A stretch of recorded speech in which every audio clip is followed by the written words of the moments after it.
preacher of the gospel. I've preached for many years as a pastor, and I realize that we have need of Jesus Christ in our lives as Christians.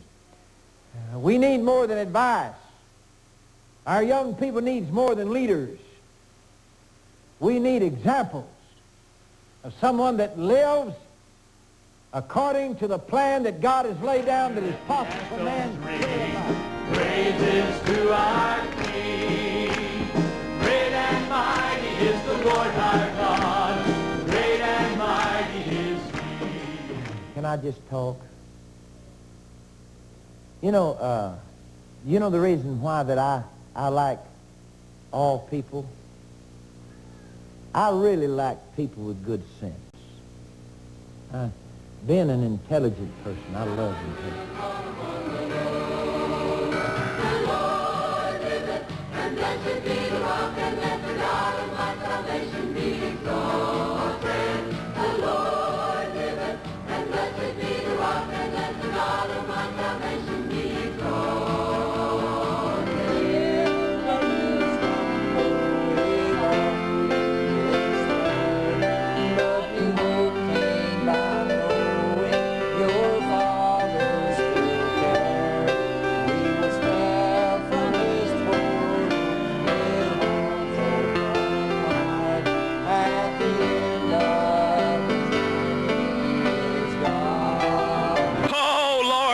Through this thing. On to the rally. Excuse me, ma'am. Yes, you're the pastor's wife. What is Youth Alive? Never heard of it. Alive is you. I'm like, Youth Alive. Hey, Youth Alive is what I used to be. Down in my soul. Down in my soul. Jesus save me. Somewhere, needing just one friend to care.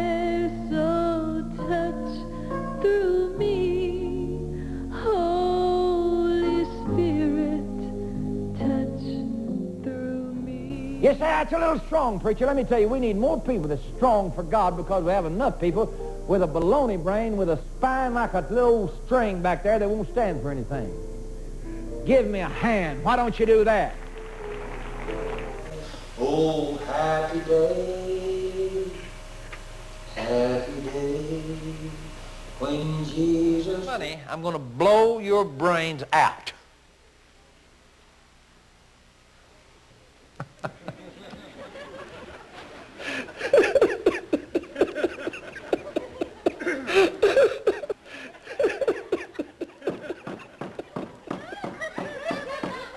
Five more makes 60. Five more makes 65. Go ahead. Yeah. I've seen people become Christian and start going around going ragged and dirty. And they, like I said, they give up the job and they lay around looking at television, drinking Dr. Pepper in no dirty undershirt.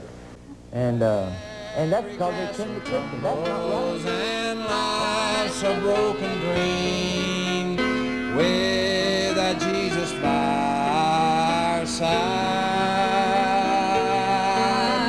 30 pieces of silver was the price they paid. 30 pieces of silver. I'd rather have a small crowd and a good crowd than a big crowd and this flim-flam, whammy-lamby, jammy-jammy, all this, everything goes, anything goes. And that kind of atmosphere is like that overbloated tree atmosphere.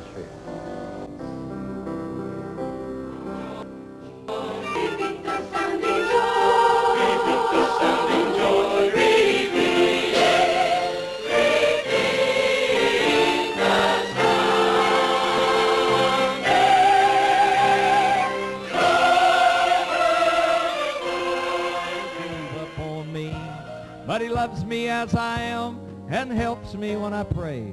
Remember, he's the potter, I'm just the clay.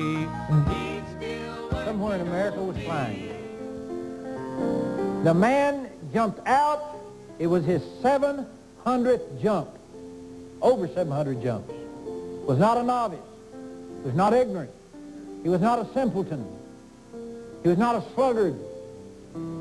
He jumped out of the airplane without his parachute on. Had the harness there, but no parachute. How they know so much about it is that he had bought him some video equipment that was voice activated. And when he jumped, the rest of the parachutes were opening, and others knew how serious it was when he kept plunging towards his impending death. They retrieved the camera later after his death, but on that voice-activated camera, they could hear him say, "Oh, no." And as they saw him grabbing for the ripcord that was not there, for the parachute that did not exist. And that camera filmed his trip to his death. He had his camera. He had knowledge. But he left behind John 3:16, the only thing that could save him. The only hope in all the world he left behind. Your life, your character, your personality, your background, your morals, you may have all that intact, but do you believe in Jesus Christ? Have you left that behind? Now that's faith. That's where we hold on. Grace is free, but you have to reach out for it. Healing is paid for, but you have to reach. Peace has been given, but you have to reach out for it. And hold on to it. It takes soul, mind, and body. And some forgets to grip and hold on.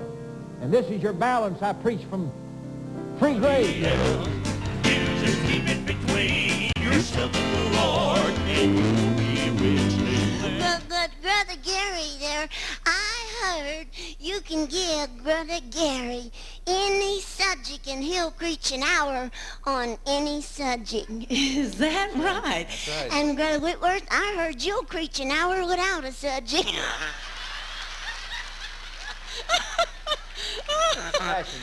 And I've devoted my life to tell people about Jesus. An elderly lady, tottering, unsure of her steps, was walking along. There was a little puddle of water that was just about an inch thick. That woman fell. Her mouth and nose fell in that little puddle of water, and she drowned. You say, how terrible. How terrible. If somebody had come along and turned her over and gave her life, and that's what God called me to do. He called me when I was saved and filled with the Holy Spirit at an old-fashioned altar. But then I realized what my call was. My call was to just turn for Calvary, to be there, just to turn people over. She was so weak she couldn't turn over. And Calvary's been turning folks over that, I hate to say this, but a lot of folks won't fool with. And some of you, from a social standpoint, and as far as people interested in you down the street, they didn't really care, but God put Calvary there to care while other people's been carried in other ways. On the wings of the grace, little bird, now she is free.